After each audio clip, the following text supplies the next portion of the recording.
গাতার ভিতরে গকুশ দিয়া আমরা নির্বাচনের তফসিল ঘোষণা করতাম না। সুন্দর একটা পরিবেশ তৈরি করে তারপর আমরা একটা নির্বাচনের ঘোষণা করবো। হিন্দি সন্ত্রাসীরা সব পেলে টিং দিয়ে ভাড়া দেহারা 10,000 20,000 করে ভাড়া দেহারা চালু করে খাইতেছে। আমরা গরিব তো রাস্তায় ঘুরে রয়েছি, আমরা কোন ক্ষতিগ্রস্ত। এই কারণে আমরা আজকে সচিবালয় 3 দিন ধরে আমরা ফেস কালামে করে রয়েছি যে দেখি ডক্টর ইউনুস সব যদি আঙ্গের একটা ফয়সালা করে দেয়। আজকে রহিম সাহেব কিসের জন্য আজকে সরকার করে রাখছে, নিশায় রাখছে। এই আব্দুল রহিমে কলে একটা বাংলাদেশে একটা সরকারের উপযুক্ত। এই বেলা একটা যে একটা সুন্দর পজিশন সাজাইছে, কোনো সরকারের করে না এরকম একটা পজিশন। এই বেলা একটা সৎ যোগ্য একটা শহীদ পরিবারের সন্তান, হ্যাঁ যদি মাথা উঠে দাঁড়ায় বলে তাহলে একটা সন্তান সে কালি বেড়ে যাবো গা। এরা তো রাজনীতি করাবো না, এলেগে হারে ডাবায় রাখছে সন্তান বাহিনী নিয়ে। কথা বুঝছ ওহন ভাবে একটা আমার একটা তোমার কাছে আবদার।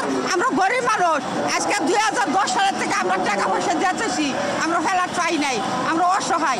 কত জায়গা থেকে এই সচিবালয় কয়বার করে গেছি ভূমন্ত্রীর কাছে, ভূমন্ত্রী আঙ্গর গরিবের টাকা নিয়ে হ্যাঁ বিদেশে বাড়িঘর করে নিয়ে বই রয়েছে। বুঝছো বাড়িঘর করে নিয়ে বই রয়েছে, আমরা কিছুই ভাই নাই, আমরা অসহায়।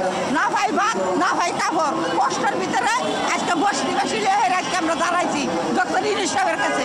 আমরা এখন গরিবের সরকার, আগের আমরা আন্দোলন করে আজকে আগের আমরা সরকার দায়িত্ব দিছি।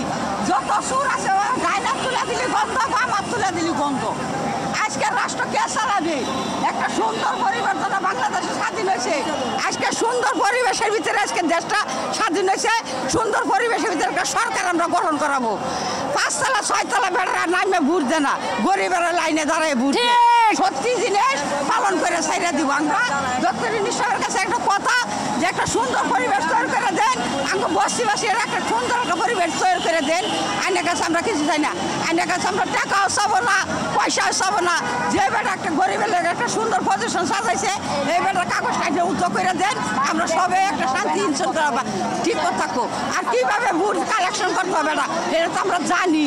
আমরা তো এই বাংলাদেশের নাগরিক, আমরা তো অন্য দেশের না, আমরা এই দেশের নাগরিক। আমরা সম্পূর্ণ জিনিস বেলা ফয়সালা করবো একটা সুন্দর সরকার বানাবার লেগে। আমরা গাতার ভিতরে গকুশ দিয়া আমরা নির্বাচনের তফসিল ঘোষণা করতাম না। সুন্দর একটা পরিবেশ তৈরি করে তারপর আমরা একটা নির্বাচনের ঘোষণা করবো।